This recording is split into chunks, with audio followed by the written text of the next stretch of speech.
آخر کار وہ وقت بھی آیا، میرے نبی کو اس دنیا سے ظاہری طور پر وصال فرمانا تھا۔ آقا کریم ایک دفن سے واپس آئے، سرکار کے سفر کے مہینے میں سرکار کے سر میں درد شروع ہوا، گھر آئے، حضرت عائشہ صدیقہ گھر کے اندر تھیں، آپ آئے، آ کے کہنے لگے عائشہ میرے سر میں بہت تیز کا درد ہے۔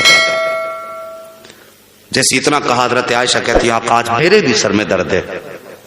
سرکار تشریف لائے، حضرت عائشہ آقا کی خدمت میں، وقت گزرتا گیا، بخار پھر درد کے بعد بڑھا، بخار اتنا تیز میرے نبی کو ہوا کہ ہاتھ رکھو تو ہاتھ رکھا نہیں جاتا تھا، اتنی تیز کا بخار۔ میرے نبی نے 7 کنووں کا پانی منگایا، ان 7 کنویں کا پانی، یہ نہیں کنویں خالی کر کے، 7 برتنوں میں 7 جگہ کے کنووں سے پانی منگا کے اکٹھا کیا، آپ نے اس سے غسل فرمایا، کچھ افاقہ ہوا۔ پھر آپ نے دوبارہ 7 کنووں کا پانی منگایا، پھر غسل فرمایا، پھر کافی سکون بخار میں ہو گیا سرکار کو۔ وقت بدلتا گیا، وقت آگے بڑھا، آخر کار طبیعت اتنی علیل میرے نبی کی ہونے لگی، اتنی علیل ہو گئی کہ نبی اس حالت میں بظاہر نہ تھے کہ اٹھ کر کے مسجد نبوی کے مصلی تک جاتے، وہ حالت آ گئی۔ میرے نبی نے فرمایا بلال، جی یا رسول اللہ، فرمایا جاؤ آج مدینے میں اعلان کر دو کہ نبی نے بلایا ہے، اور کہہ دینا ہو سکتا ہے شاید یہ آج آخری ملاقات ہو۔ ایک بار میرے نبی نے حجۃ الوداع کے موقع پہ اعلان فرمایا تھا صحابہ تم میں سے جانے کون کون یہاں پر آئندہ سال آئے گا، لیکن آج کے بعد تم اس منا کے میدان میں اپنے نبی کو نہیں پاؤ گے۔ جب اتنی بات کہی تھی صحابہ کی چیخیں نکل گئی تھی، وہ سال بھر کی بات تھی، لیکن آج نبی فرماتے ہیں بلال اعلان کر دو اور کہہ دو شاید آج یہ نبی سے آخری ملاقات ہو۔ اتنا کہا حضرت بلال روتے پھر رہے ہیں، اعلان کرتے پھر رہے ہیں، اور مدینے والوں مصطفیٰ بلا رہے ہیں، مدینے والوں مصطفیٰ بلا رہے ہیں۔ مدینے کے چوک میں بھیڑ جمع ہو گئی، سرکار حضرت علی اور حضرت ابو بکر صدیق کے کاندھے پہ ہاتھ رکھ کر کے ان دونوں کے سہارے سے آپ چوک میں تشریف لائے، ایک اونچی جگہ بیٹھے، اور بیٹھنے کے بعد میرے سرکار ارشاد فرماتے ہیں لوگوں میں نے جو مجھے رب نے حکم دیا تھا اپنا فرض پورا کر دیا ہے، اب دنیا سے جانے کا وقت قریب آ گیا ہے۔ آقا کریم فرماتے ہیں لوگوں اگر کسی کا مجھ پہ حق ہو تو آج وہ مجھ سے اپنا حق لے لے، اور جس پر میرا حق تھا میں نے آج اپنا سارا حق معاف کر دیا ہے۔ اللہ اکبر۔ نبی کے یہ جملے نکلنا تھا کہ صحابہ اکرام کی چیخیں نکل جاتی ہے، کہتے ہیں یا رسول اللہ ہمارے ماں باپ قربان ہو جائیں، سرکار ہماری اوقات کیا تھی، ہم تو جہنم کے کنارے پر کھڑے تھے، آپ آئے ہاتھ پکڑ کے جنت کا راستہ دے دیا، ہماری اوقات کے ہم آپ سے بدلہ مانگے۔ میرے نبی فرماتے ہیں صحابہ میں اپنے رب کی بارگاہ میں اس حال میں حاضر ہونا چاہتا ہوں کہ مجھ پہ کسی کا کوئی حق نہ ہو۔ اللہ اکبر۔ صحابہ کی چیخیں نکل جاتی ہیں، رو رہے ہیں، کوئی تڑپ رہا ہے، بلک رہا ہے، کوئی دیوار سے لگ کے رو رہا ہے۔ ابھی یہ بات چل رہی تھی، اتنے میں میرے سرکار کے صحابی حضرت عکاشہ اٹھ کے کھڑے ہو جاتے ہیں، کہتے ہیں سرکار میرا آپ پہ حق باقی ہے۔ میرے نبی نے اتنا سنا، فرمایا بتاؤ کون سا حق ہے؟ کہتے سرکار فلاں جنگ کے موقع پر آپ صفے سیدھی فرما رہے تھے، آپ کے ہاتھ میں کوڑا تھا، تو وہ کوڑا دھوکے سے میری کمر پہ لگ گیا تھا، آقا میں چاہتا ہوں آج اپنا بدلہ لے لوں۔ جیسی حضرت عکاشہ نے اتنا کہا ہے صحابہ کی چیخیں نکل جاتی ہیں، کوئی قدم پکڑ کے عکاشہ سے کہتا عکاشہ دیکھ نبی کی حالت کتنی خراب ہے، سرکار کی طبیعت کتنی علیل ہے، میرے سرکار کو بخار کتنی شدت کا ہے، عکاشہ نبی کو معاف کر دے۔ عکاشہ کہتے نہیں آج میں اپنے نبی سے بدلہ لوں گا۔ اللہ اکبر۔ جب عکاشہ نے اتنی بات کہی ہے سرکار فرماتے ہیں صحابہ پیچھے ہٹ جاؤ، عکاشہ آؤ اپنا بدلہ لے لو۔ اب ذرا دل تھام کر کے میری بات سننا، لوگوں کی بیگے بھر زمین کھا کے مر جاتے ہیں، اور لوگ کہتے ہیں میرا باپ جنتی تھا، زمینوں کے جائیدادوں کو ہڑپ کرنے والوں اگر اس حال میں مر گئے تو سوچو پھر انجام کیا ہوگا۔ تم کچھ بھی ہو جاؤ میرے نبی کے قدموں سے لگنے والی خاک کے برابر نہیں ہو سکتے ہو۔ ان کی زندگی دیکھیے، کہتے ہیں جس کا جو حق ہے مجھ سے لے لے۔ میرے نبی کریم سرور کونین صلی اللہ تعالیٰ علیہ وسلم فرماتے ہیں عکاشہ اپنا حق لے لو۔ جیسی اتنی بات میرے نبی نے کہی ہے، عکاشہ کہتے سرکار جب آپ نے مارا تھا تو وہ کوڑا تھا، سرکار فرماتے ہیں بلال کا جی یا رسول اللہ جاؤ جلدی سے میری بیٹی فاطمہ کے گھر چلے جاؤ اور جا کر کے ان سے کوڑا لے کر کے آ جاؤ۔ حضرت بلال گئے ہیں روتے ہوئے، دروازے پہ دستک ہوئی، اندر سے آواز آئی من دق الباب، دروازے پہ کون ہے، کس نے دروازہ بجایا ہے؟ کہتے ہیں سیدنا بلال آیا ہے۔ کہا کس لیے آئے ہو؟ کہا آپ کے بابا صحابہ نے کوڑا منگایا ہے، اتنا سننا تھا۔ سیدہ کہتی ہے کیا ضرورت پڑ گئی کوڑے کی؟ کہا سیدہ بات یہ ہے کہ عکاشہ کے بدن پہ دھوکے سے کوڑا لگ گیا تھا، آج وہ نبی سے بدلہ لینا چاہتا ہے، اتنا سننا تھا۔ سیدہ فوراً دوڑی اپنے دونوں شہزادوں کی طرف، حسنین کریمین مصلی پہ بھی سوئے ہوئے ہیں، آپ نے کوڑا بعد میں اٹھایا، شہزادوں کو پہلے اٹھا دی ہے اور اٹھانے کے بعد دونوں بیٹوں کو سینے سے لگایا۔ توجہ سے سننا اس بات کو، انداز بیان میرا بہت شوق نہیں ہے، شاید کہ اتر جائے تیرے دل میں میری بات۔ حضرت فاطمہ نے شہزادوں کو اٹھایا ہے اور اٹھانے کے بعد اپنے بیٹوں کو سینوں سے لگایا۔ شہزادوں نے ماں کی آنکھ میں آنسو دیکھے ہیں، ماں رونے کی وجہ کیا ہے؟ کہا بیٹے آج فاطمہ کچھ مانگنا چاہتی ہے۔ بچوں نے کہا تھا ماں بتاؤ کیا مانگنا چاہتی ہو؟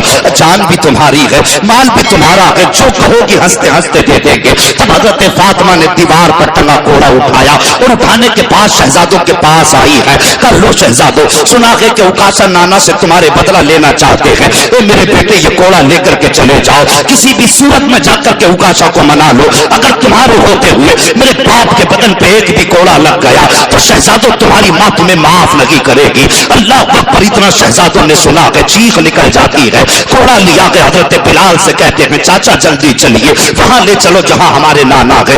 عجیب قیامت کا منظر ہے، سرکار بیٹھے ہوئے ہیں، صحابہ کی بھیڑ جمع ہے، جیسی حضرت عکاشہ کھڑے ہیں، حسنین کریمین حضرت بلال سے پوچھتے ہیں چچا عکاشہ کون ہے جو بدلہ لینا چاہتے ہیں؟ حضرت بلال نے کھڑے شخص کی طرف اشارہ کر دیا ہے، دونوں شہزادے گئے، ایک نے دایاں ہاتھ تھاما ہے، دوسرے نے بایاں ہاتھ تھاما ہے۔ حسنین کریمین کہتے ہیں چچا عکاشہ جتنے کوڑے مارنے ہیں ہمارے مار لو، لیکن ہمارے نانا کے کوڑا مت مار دینا، جتنے چاہو مار لو، ایک کے بدلے میں 100 مار لینا، ہم آہ نہیں کریں گے، لیکن ہمارے نانا کے بدن پہ کوڑا مت مار دینا، ہمارے نانا کی طبیعت خراب ہے۔ اتنا جیسے ہو کر کے حسنین کریمین نے کہا ہے، سارے صحابہ کرام کی چیخیں نکل جاتی ہیں۔ ابو بکر صدیق آتے آتے کہتے ہیں عکاشہ میری سفید داڑھی کا خیال کر، میری سفید داڑھی کی لاج رکھ لے، ایک کے بدلے میں 1000 مار لے، میرے محبوب کو تکلیف نہ دے۔ عکاشہ کہتے ہیں پیچھے ہٹ جائیے، میرے نبی نے یہ منظر دیکھا ہے، فرماتے صحابہ راستہ خالی کر دو، میدان چھوڑ دو، آج عکاشہ کو بدلہ لینے دو۔ حضرت عکاشہ ہاتھ میں کوڑا لے کے بڑے ہیں،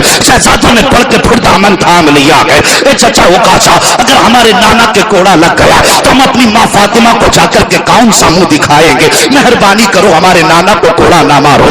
اتنا کہنے کے بعد آگے بڑھے، میرے مصطفیٰ فرماتے شہزادوں ٹھہر جاؤ، دونوں شہزادے ٹھہر جاتے ہیں۔ اس کے بعد حضرت عکاشہ کہتے ہیں سرکار جب آپ نے میرے کوڑا مارا تھا اس وقت میرے بدن پہ کوئی کپڑا نہیں تھا، میں یہ چاہتا ہوں آپ اپنی قمیص اتار دیجئے۔ اللہ اکبر! میرے نبی کی قمیص میں 13 پیبند لگے ہوئے تھے، سرکار نے وہ قمیص اتاری ہے، چیخیں نکل گئی، ایسا لگتا تھا موسم تھم سا گیا ہو، ہوائیں رک کر کے تماشا دیکھ رہی تھی، ایسا لگتا تھا زمین پھٹ جائے گی، آسمان گر جائے گا۔ میرے نبی نے اپنا مبارک کرتا اتارا ہے، جیسی اتارا ہے حضرت عکاشہ آگے بڑھے ہیں، میرے سرکار نے پیٹ کی ہے عکاشہ کی طرف، سرکار کے دونوں شانوں کے درمیان مہر نبوت موجود تھی۔ حضرت عکاشہ کی نگاہ پڑ جاتی ہے، جیسی نگاہ مہر نبوت پہ پڑی ہے توڑ کر کے سرکار کے جسم سے لپٹ جاتے ہیں، مہر نبوت کو چومنا شروع کر دیتے ہیں اور چیخ مار کے رو کے کہتے ہیں آقا میری کیا اوقات ہے کہ میں اپنے آقا کے اوپر ہاتھ اٹھا سکوں؟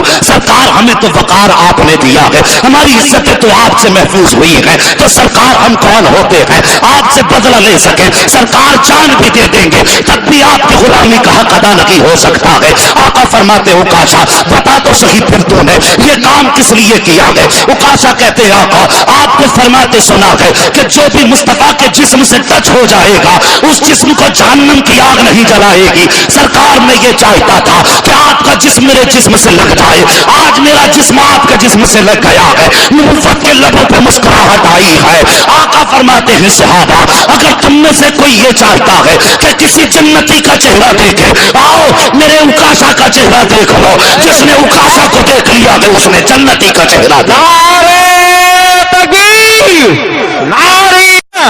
مسلک اعلی حضرت، مسلک اعلی حضرت مفتی حماد میاں صاحب قبلہ، نعرہ تکبیر۔ خیریت ہیں؟ اللہ اکبر! ایسے ایسے میرے نبی کے عاشق، میرے نبی نے فرمایا جس نے کسی جنتی کا چہرہ دیکھنا ہے میرے عکاشہ کا چہرہ دیکھ لے۔ اور یہ نبی کی درسگاہ کے پڑھے ہوئے تھے جن کو دنیا کی میں جنتی ہونے کی مصطفیٰ بشارت دے رہے ہیں، اور پھر جو آنکھ حالت ایمان میں مصطفیٰ کو دیکھ لے پھر جہنم، ہاں پھر جہنم اس کا کچھ بگاڑے۔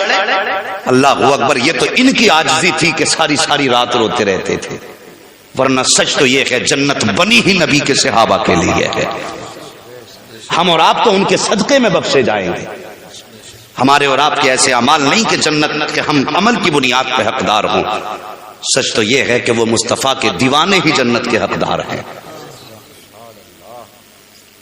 ان کے صدقے میں ہم گناہگاروں کو بھی انشاءاللہ اللہ جنت عطا فرمائے گا۔ اور صاحبو، اپنے آپ کو آقا کے عشق کے قریب کرو۔ جوانوں، جتنی دیر موبائل چلاتے ہو، گانے سنتے ہو، ڈرامے دیکھتے ہو، تماشے دیکھتے ہو، اتنی دیر میرے نبی کی نعتیں سن لیا کرو۔ کسی مصطفیٰ کے عاشق کی زبان کی باتیں سن لیا کرو۔ گانے سنتے سنتے مر جاؤ گے تو پھر خیریت نہیں ہے، اور اگر نعتیں سنتے سنتے مر جاؤ گے تو سمجھ لو پھر پریشان ہونے کی ضرورت ہی نہیں ہے۔ عادت بناؤ جوانوں، بچوں، ہر وقت جب بھی اٹھو زبان پہ صرف نبی نبی ہونا چاہیے۔ یہ عادت بنا لو، اور جب یہ عادت بنا کے قبر میں جاؤ گے، اللہ اکبر، فرشتے پوچھیں گے ما کنت تقول فی حق هذا الرجل، ان کے بارے میں کیا کہتا تھا؟ تو اس وقت سوچنا نہیں پڑے گا۔ عادت تو دنیا کی بنی ہوگی نا، کسی نے کہا تھا نعت خوانی موت بھی ہم سے چھڑا سکتی نہیں، قبر میں بھی مصطفیٰ کے گیت گاتے جائیں گے، اور جب قبر میں گیت گاتے مصطفیٰ کے جائیں گے اور فرشتے پوچھیں گے ما کنت تقول فی حق هذا الرجل، ان کے بارے میں کیا کہتا تھا؟ بنا سوچے کہہ دیں گے انہیں جانا، انہیں مانا، نہ رکھا غیر سے کام، للہ الحمد میں دنیا سے مسلمان گئے۔ تو رشتے مصطفیٰ سے مضبوط کر لو، تعلقات اپنے نبی سے مضبوط کر لو، مہربانی کرو، معاشرے کو بہتر کرو، اپنے درمیان محبت پیدا کرو، نفرتیں مٹا دو، نبی کی رضا کے لیے ایک دوسرے کو معاف کرنے کا حوصلہ رکھو، ایک دوسرے کو معاف کرنے کا، کوئی کسی کا دست گریباں نہ ہو، کوئی کسی کو پکڑ کے عدالت و کچہریوں میں نہ لے کے جاؤ۔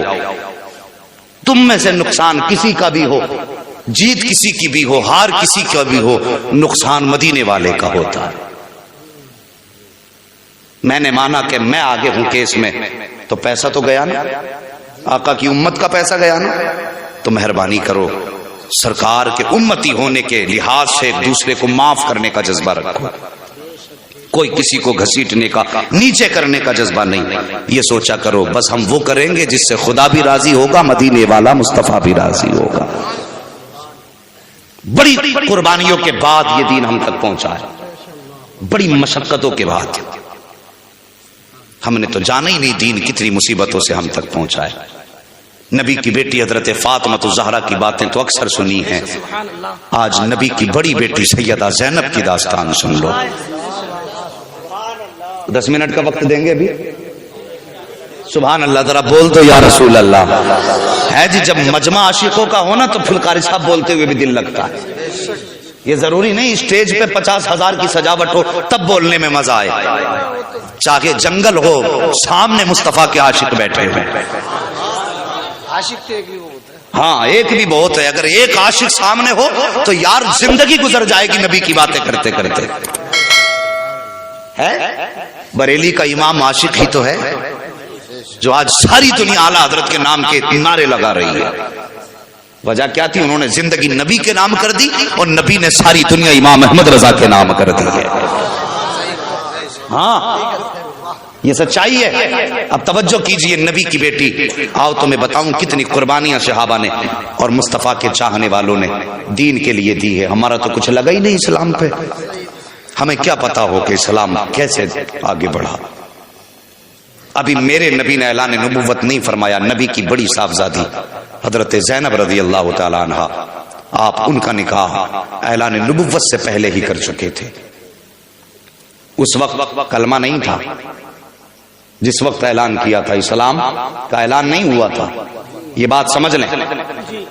پہلے بیٹی کا آپ نکاح کر چکے ہیں۔ اب جیسے ہی میرے نبی نے مکے والوں کو جمع کر کے فرمایا انی رسول اللہ، او مکے والوں میں اللہ کا رسول ہوں، تو جتنے مکے والے تھے سارے نبی کو تنہا چھوڑ کے چلے گئے تھے، سب نے نبی کا ساتھ چھوڑ دیا تھا، آقا کریم تنہا رہ گئے، اور وہ سب جانتے ہیں کہ صرف 10 سال کا ایک بچہ وہاں بچا تھا جس نے کہا تھا میں آپ کا نبی ہونے کا اقرار کرتا ہوں، اور وہ کوئی اور نہیں حضرت مولا علی مشکل کشا کی ذات ہے۔ اللہ اکبر۔ اعلان میں نبوت فرمایا، مکے والوں نے راستے تنگ کرنے شروع کیے نبی پر، طرح طرح کے ظلم ہونے لگے۔ جو میرے نبی کی بیٹی حضرت زینب تھی جس گھر میں تھی، ان ظالموں نے نبی کی بیٹی پر ظلم کرنا شروع کر دیا، مارنا پیٹنا شروع کیا، اور پھر پابندی یہ لگا دی کہ تم اپنے باپ سے کبھی نہیں ملو گے۔ بیٹی کے لیے باپ کا چہرہ سب سے بڑی نعمت ہوتی ہے، بیٹی فاقہ کر لیتی ہے لیکن باپ کے چہرے کے بغیر زندہ نہیں رہ پاتی ہے۔ بیٹیاں ہوتی ہیں یہ جو باپ کے بغیر جنہیں زندگی اچھی نہیں لگتی، مگر میرے نبی کی بیٹی اللہ اکبر پابندی لگا دی گئی کہ اپنے باپ سے نہیں ملو گی۔ میرے نبی کی بیٹی جب کبھی سرکار نکلتے تو چھپ چھپ کے اپنے باپ کا دیدار کر لیا کرتی تھی، جب تک سرکار مکہ شریف میں رہے تب تک کبھی کبھی دیدار ہو جایا کرتا تھا، لیکن میرے سرکار ہجرت کر کے جب مدینہ تشریف لے آئے اب تو کوئی آسرا ہی نہیں رہ گیا تھا، نہ کوئی سہارا تھا مدینے میں۔ اب تک حضرت زینب کے لیے تسلی کے لیے اتنا کافی تھا کہ میرے باپ مکے میں موجود ہیں، لیکن جب سرکار ہجرت کر کے آ گئے اب تو یہ آسرا بھی ختم ہو چکا تھا، یہ سہارا بھی ختم ہو چکا تھا۔ نبی کی بیٹی رویا کرتی تھی، چھپ چھپ کے اپنے باپ کو صدائیں دیا کرتی تھی۔ اللہ اکبر۔ نبی کی شہزادی پر پابندیاں اور ظلم و زیادتی کی انتہا۔ آپ نے اپنے دیور سے ایک دن کہا، اس کی طبیعت میں تھوڑا سا نرمی موجود تھی، کہا کسی دن اتنی مہربانی کرنا، کوئی قافلہ اگر میرے مصطفیٰ کے مدینے جاتا ہو تو اس قافلے کے ساتھ مجھے بھیج دینا، میں تنہا اپنے باپ کے پاس چلی جاؤں گی۔ آپ کے دیور نے چپکے سے آپ کو بلایا اور جو مدینہ قافلے کی جو قافلہ مدینے کی طرف جا رہا تھا اس کے ساتھ آپ کو بھیج دیا۔ جیسے آپ قافلے کے ساتھ نکلی ہیں تو ادھر سسرال والوں کو پتا ہو جاتا ہے کہ زینب چلی گئی ہیں، ادھر حضرت زینب قافلے والوں سے کہتی ہیں قافلے والوں ذرا جلدی کرو، کہیں ایسا نہ ہو کوئی پیچھے سے مجھے پکڑنے آ جائے اور میں اپنے باپ کے پاس نہ جا سکوں۔ اللہ اکبر۔ مگر قافلہ کتنی تیز چلتا، وہ اونٹوں پر جا رہے تھے اور جو پیچھے سے آئے ہیں وہ گھوڑوں پر آ رہے ہیں۔ جب رفتار گھوڑوں کی دیکھی ہے، اڑتی دھول دیکھی ہے، نبی کی شہزادی نے کہا تھا قافلے والوں جلدی کرو یہ مجھے پکڑ کے لے جائیں گے، لیکن اس وقت کون کس کی مدد کرتا؟ جب وہ آگے بڑھے ہیں، آنے کے بعد انہوں نے حضرت زینب کو لے جانا چاہا، آپ نے انکار کیا، ایک ظالم نے نیزہ مارا جو نبی کی بیٹی کی شکم میں آ کے لگا۔ آپ امید سے تھی، نبی کی شہزادی کا خون بہنا شروع ہوا ہے، شکم میں نیزہ ہے، وہ ظالم اسی طرح گھسیٹ کر کے نبی کی شہزادی کو واپس لے کر کے جا رہے ہیں۔ یار سوچو تو صحیح صاحب، ذرا سوچو دل پہ ہاتھ رکھ کر، یہ کس کی بیٹی ہے؟ یہ اس کی بیٹی ہے جس نے کائنات کی بیٹیوں کو عزتیں عطا فرمائی ہے، یہ اس کی بیٹی ہے جس کی بیٹیوں کے صدقے میں تیری میری بیٹی بخشی جائے گی، یہ اس نبی کی بیٹی ہے جس کی بیٹی کے صدقے میں ہم تم کو جنت سے نعمتیں اور جنت سے انعامات عطا کیے جائیں گے۔ صاحب نبی کی بیٹی کو لے جایا گیا، یہ ظالم مکہ لے کر کے آئے سسرال والے، اور اس کے بعد کوئی علاج بھی ڈھنگ سے نہیں کیا۔ جب مرض بڑھتا گیا ان کو یہ لگنے لگا کہ اگر یہاں انتقال ہو گیا تو نبی اپنے غلاموں کو لے کر مکے پہ چڑھائی کر دیں گے، یہ سوچ کر کے انہوں نے نبی کی بیٹی کو ایک اونٹ پہ سوار کر کے مدینہ بھیج دیا۔ جب نبی کی شہزادی مدینے پہنچی ہے، اللہ اکبر، ایک قیامت خیز منظر تھا۔ نبی کی بیٹی اسی بیماری میں مبتلا ہے، زخم بہت زیادہ ہو چکا ہے، سرکار نے بیٹی کو سواری پہ آتے دیکھا ہے، خدا کی قسم نبوت والی آنکھیں برسنے لگ جاتی ہے۔ میرے نبی نے بیٹی کو سواری سے اتار کر کے لا کے سامنے بٹھایا ہے، بیٹی کا چہرہ دیکھ کر کے آقا آنسو بہاتے جا رہے ہیں، سرکار آنسو بہاتے جا رہے ہیں۔ نبی کی بیٹی کہتی ہے بابا ہم نے آپ کے دین کے لیے اتنے زخم کھائے ہیں، سرکار میں آپ کو کیسے بتاؤں، بابا آپ چھوڑ کے چلے آئے تھے، میرے منہ پہ تماچے لگائے گئے، آقا مجھے جب زلفیں پکڑ کے مارا گیا، کبھی دیواروں میں سر مارے گئے، میرے نبی سنتے جا رہے ہیں، روتے جا رہے ہیں، بیٹی کا ماتھا چومتے جا رہے ہیں، سرکار بیٹی کے سر پہ ہاتھ رکھ کے رو رہے ہیں، بیٹی روتی جا رہی ہے، بیان بیان کرتی جا رہی ہے. میرے نبی نے ہاتھ بیٹی کے سر پہ رکھا ہے, فرمایا بیٹی صبر کر, ہم اس کا اجر اپنے رب سے مانگ لیں گے. میرے نبی نے بیٹی کو صبر کی تلقین کی ہے. کچھ وقت گزرا ہے, اسی بیماری میں نبی کی بیٹی کا انتقال ہو جاتا ہے. جب حضرت زینب کا انتقال ہوا ہے, سرکار بہت روئے ہیں, اور اس کے بعد آقا فرماتے ہیں, اور غسل دینے والوں میری بات سن لو, جب میری بیٹی کو غسل دے چکو تو کفن دینے میں جلدی مت کرنا, بیٹی کے کفن کا انتظام میں کروں گا. اللہ اکبر. میرے نبی نے دو بیٹیوں کو چادریں دی ہیں. ایک بیٹی فاطمہ الزہرا ہے جس کو علی کے گھر جاتے وقت چادر دی تھی. دوسری بیٹی سیدہ زینب ہے جس کو قبر میں جاتے وقت میرے نبی نے چادر عطا فرمائی ہے. فرماتے ٹھہر جانا, جب غسل دے چکو تو آواز دے دینا. حضرت زینب کو غسل دیا گیا. اس کے بعد جب غسل دیا جا چکا, عورتوں نے کہا تھا یا رسول اللہ آپ کی بیٹی کو غسل دیا جا چکا ہے, سرکار اب حکم کیا ہے؟ میرے نبی نے جو چادر تہمت کی جگہ پہنے ہوئے تھے وہ چادر آپ نے اتاری, مزمل والی چادر آپ نے تہمت کی جگہ باندھی اور چادر لا کر کے دی. فرمایا یہ چادر میری زینب کے اوپر ڈال دینا. اللہ اکبر. نبی نے اپنے جسم کا کپڑا اتارا, اپنی بیٹی کے جنازے پہ رکھا, اور سرکار خود حضرت زینب کی قبر میں اترے. اترنے کے بعد بیٹی کو قبر میں لٹایا. لٹانے کے بعد جب باہر آئے ہیں, میرے سرکار کے چہرے پر اداسی ہے. تھوڑی دیر سرکار کے چہرے پہ اداسی رہی, اس کے بعد سرکار کے چہرے پہ مسکراہٹ محسوس ہوئی. صحابہ کہتے ہیں آقا جب آپ بیٹی کی قبر سے باہر نکلے تھے تو اس وقت چہرے پر اداسی تھی, جب قبر سے باہر آئے ہیں تب اداسی تھی, اب چہرے پر بڑا نور نظر آ رہا ہے. مسکراہٹ کی وجہ کیا ہے؟ میرے سرکار فرماتے ہیں صحابہ جب میں نے بیٹی کو اپنی قبر میں اتارا ہے تو مجھے بیٹی کی قربانیاں یاد آ رہی تھی. میں سوچ رہا تھا یا اللہ وہ میری بیٹی یہ ہے کہ جو اسلام کے لیے جان دے کر کے جا رہی ہے, یہ وہ میری بیٹی ہے جس نے اسلام کے لیے اتنا گہرا زخم کھایا ہے جو اس کی جان کا سبب بن گیا ہے. اے میرے پروردگار, میری بیٹی نے مکے میں بڑے دکھ اٹھائے ہیں. اے میرے مولا آج اسے میں نے مٹی کے حوالے کر دیا ہے. اے میرے پروردگار اس پر قبر کی منزلیں آسان فرما دینا. اے میرے مولا میری بیٹی پر اگر مٹی نے قبروں نے سختی کر دی تو میری زینب کا کیا بنے گا؟ یا اللہ یہ دنیا میں دین کے لیے بڑے دکھ کھا کے جا رہی ہے, میرے مولا مہربانی کر دینا. آقا فرماتے میں نے اتنا کہا تھا, اتنے میں جبریل امین آ جاتے ہیں اور کہتے محبوب اداس نہ ہو, رب نے مجھ پر جافزہ بھیج دیا ہے. اے محبوب تیری زینب نے ہمارے دین کے لیے دقتیں اٹھائی ہیں, ہم وعدہ کرتے ہیں یہ قبر میں بعد میں آئے گی, ہم اس کی قبر پر اپنی رحمتوں کو پہلے نازل فرما دیں. سبحان اللہ سبحان اللہ سبحان اللہ. بس میں نے آپ کی ایک فرمائش پوری کر دی ہے, مہربانی کریں تھوڑا رحم کریں. میں ابھی آج بھی تقریباً 6 یا 7 دن میں واپس لوٹا ہوں باہر سے, بس آپ کی محبت تھی جی. اللہ سلامت رکھے. یہ تاریخ ایسی بات ہے چچا کہ آپ میرے ہو میں آپ کا ہوں. پہلے میری ذمہ داری ہے اپنے گھر کو دیکھنا, ٹھیک ہے, مگر جب کوئی باہر سے بلاتا ہے تو اس سے انکار نہیں کیا جاتا. میں نے کہیں کی تاریخ لکھ دی, اس کے بعد آپ کا فون پہنچا تو پھر کسی کی تاریخ کاٹنا یہ اس کے ساتھ دھوکہ ہے. میں آپ کو تو راضی کر لوں گا, آپ کو منا بھی لوں گا, مگر اگر کسی اور کا دل ٹوٹ گیا تو اس سے معافی کیسے مانگوں گا؟ اللہ زندگی دے گا تو کسی موڑ پہ انشاءاللہ. یہ آپ کی محبتیں ہیں, مولا کریم ہم سب کا آنا اپنی بارگاہ میں قبول فرمائے. نبی کی بیٹی کا ذکر کیا, نبی کے عاشقوں کا ذکر کیا, نبی کے نواسوں کا تذکرہ